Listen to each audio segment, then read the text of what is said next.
ಇದ್ದೀರಾ? ನೋಡ್ರಿ, ಇವತ್ತಿನ ಕಷ್ಟ, ಇವತ್ತಿನ ಹಸಿವು, ಇವತ್ತಿನ ಕಷ್ಟ ಮತ್ತು ಇವತ್ತಿನ ಹಸಿವು ನನಗೆ ಜೀವನ ಕಲಿಸ್ತದೆ. ಇವತ್ತು ಕಷ್ಟ ಐತಿ, ಹಸಿವಿನಿಂದ ಬಳಲಾಕತ್ತೇನಿ ಅಂಥೇಳಿ ಅದಕ್ಕೆ ಬೇರೆ ಥರ ಅದನ್ನು ಭಾವಿಸಬಾರ್ದು. ಯುವಕರಿಗೆ ಹೇಳೋದು ಇಷ್ಟ, ಯಾರು ಭಾಳಷ್ಟು ಕಷ್ಟಪಡ್ತಾರೋ ಅವ್ರು ಮುಂದೆ ಬರ್ತಾರೆ, ಯಾರು ಕಷ್ಟಪಡೋದಿಲ್ಲ ಅವ್ರು ಮುಂದೆ ಬರೋದಿಲ್ಲ. ಈ ಶಾರ್ಟ್ ಟರ್ಮ್ ಮೆಥಡ್ ಒಟ್ಟು ಇರೋದಿಲ್ಲ. ಯಾವತ್ತೂ ರಾಜಮಾರ್ಗದೊಳಗೆ ಹೋಗ್ಬೇಕು.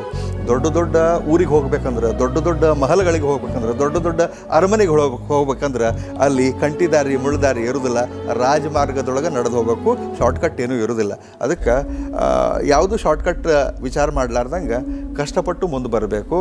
ಮತ್ತು ಯಾವುದೇ ನೆಗೆಟಿವ್ ಥಾಟ್ ಇಟ್ಕೋಬಾರ್ದು. ಇದಾಗೋದಿಲ್ಲ ಮಾಡೋದಿಲ್ಲ ಅನ್ನುವಂಥದ್ದು ಇಟ್ಕೋಬಾರ್ದು.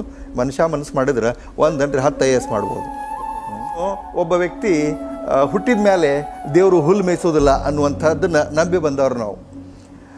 ಅವಂದೇನು ಕಷ್ಟ ರೀ, ಅದ್ರ 100 ಪಟ್ಟು ಕಷ್ಟವನ್ನು ನಾನು ಕಷ್ಟದೊಳಗೆ ಜಳಕ ಮಾಡಿ, ಕಷ್ಟದ ಅರಿಬಿನ ಹಾಕ್ಕೊಂಡು, ಅದನ್ನು ಹಾಸಿ, ಅದನ್ನು ಹೊತ್ಕೊಂಡು, ಏನು ಎಷ್ಟು ಬ್ಯಾಡದು ಅಂಥ ಕಷ್ಟದೊಳಗೆ ನಮ್ಮನ್ನು ಬೆಳೆಸಾಳ. ಅಷ್ಟು ತ್ರಾಸಿನೊಳಗೆ ನನ್ನ ಸ್ನೇಹಿತರಿಗೂ ಗೊತ್ತು, ನನ್ನ ಕ್ಲಾಸ್ಮೇಟ್ಸಿಗೂ ಗೊತ್ತು, ನನ್ನ ಇಡೀ ಓಣಿ ಒಳಗೆ ಎಲ್ಲರಿಗೂ ಗೊತ್ತು. ಅದಕ್ಕೆ ನಾನು ಅವ್ನಿಗೆ ಹೇಳಿದೆ, ನೀ ಹೋಗು, ಅಲ್ಲಿ ನಮ್ಮ ಓಣ್ಯಾಗ ಒಂದು 4 ಮಂದಿನ ಕೇಳಿ ಬಾ, ಬಿಳಗಿ ಮಾಂತು ಅಂದ್ರೆ ಏನಂತೇಳಿ ಹೇಳ್ತಾರೆ ನಿನಗೆ, ನೀನು ಇಂಥದಕ್ಕೆಲ್ಲ ಹೆದರಬಾರ್ದು, ಎಂಥ ಗಂಡಸು ಅಂಥೇಳಿ ಹೇಳಿದೆ.